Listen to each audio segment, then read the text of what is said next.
Hi everyone, my name is Jonah Pransky. I'm joined today by John Abraham, Principal Analyst at Appledore Research. John, thanks for joining me today. Thank you, Jonah. Great to be here with you. I think that 5G monetization is still very much top of mind. Absolutely. I always like to get a perspective of your feelings of what does it take to really charge for 5G in a 5G standalone ecosystem? Yeah, I think that last phrase that you used, standalone, that's the key.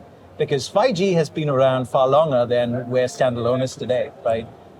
So from a charging perspective, 5G standalone actually forces a paradigm shift in how the charging engine is designed to support the new use cases. So what that means is, from a systemic perspective, there is a fundamental shift from a system that is ready to manage and handle diameter-based interfaces to one that should be ready to handle HTTP2 based interfaces, right? So it's an all-new architecture, cloud-native compliant, but beyond that, it also is a new engine that can support an API-based data transfer, not just a CDR, right? The legacy or the traditional telco, I say traditional up to 4G, 4G online charging system was designed to support a mechanism of information transfer that was reliant on CDRs, or call data records. That is, every event on the telco network would have a CDR generated, and that is then used for charging and billing and so on. With 5G, we don't have that anymore. We have a API-based interface that actually transfers information, far more efficient, but also a problem for the older version of billing systems. So that's why we are all excited about the new generation of charging engines. Yeah, exactly. And I would say that API-based interface opens up a lot more interactions with different network functions than we were traditionally doing in the world of 4G. Absolutely. And that is going to give us more dimensions of service to charge for, and then more opportunities for our customers to make some real revenues out of 5G. That's right. So the new 3GPP architecture for 5G is such that the CHF, which is the heart of the charging function, actually sits a layer above the network function. So as you rightly said, it gives that charging engine more direct access to the different network elements. And it opens up a whole lot of new opportunities. See, in the past, if you go to 4G era, this was possible. It was possible for the charging engine to be interconnected to different networks, but each of that required a point-to-point interconnection. It's a lot of money, a lot of risk, because you don't know if you can actually make the returns on that. With 5G standalone, out of the box, the defined architecture allows you to interact through API calls with other network elements, and that opens up a whole lot of new opportunities. Absolutely. So I think what that leads to is very much the desire and the ability to really charge for more than just traditional network telco services, right? Really the idea that I can use this and the integration points with so many diverse different things to charge for anything. Are you seeing discussions of that in the market? Yeah, absolutely. See, 5G forces a shift in how you go to market with new offers and applications. See, in the past, you had a limited set of options on what you charge for. And they were often almost tied to voice or message or data count or volume and so on. With 5G, because of what I just said in terms of an API-based interface that allows you to access even network information in real time, the possibilities are limitless.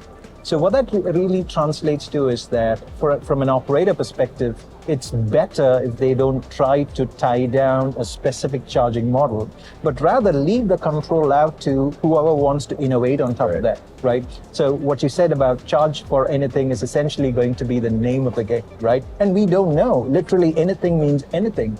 And it could be certainly deep, multiple dimensions, and not just count or volume, but multiple dimensions or things that we haven't even imagined. So yeah, I think it's going to be quite a big part of how 5G is going to be monetized and how enterprise is going to get that confidence to get on board with that 5G story. So all of that flexibility and agility that you were describing really does lend itself to a discussion about SaaS, because those are some of the key benefits and talking points that enterprises and operators are looking for from SaaS. Now, are you seeing more willingness on the part of operators to trust SaaS with their kind of mission and business critical functions like CHF and charging? Right.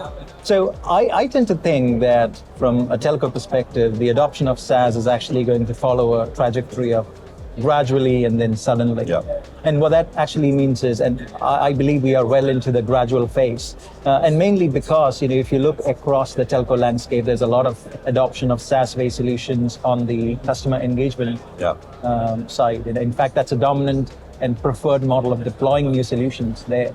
But telcos have always had concerns or some reluctance in embracing a SaaS model for mission critical and real-time applications like charging. But I can say from the ground that that's actually shifting a lot. In general, I believe some of the concerns we heard a few years ago around SaaS for mission critical application like SaaS, charging is far less of a factor today. And there is far more interest from CSPs worldwide, and not just the small ones, in exploring SaaS as a viable model for deployment. What are you seeing in terms of enterprise monetization trends from the industry? See, right now, from a telco perspective, enterprise monetization is almost like the final frontier. Yeah. How do you crack that market? Because much of the investments into 5G, the return on investment on that is expected from having the enterprise participate in new value chains, create new opportunities, and then be able to monetize it.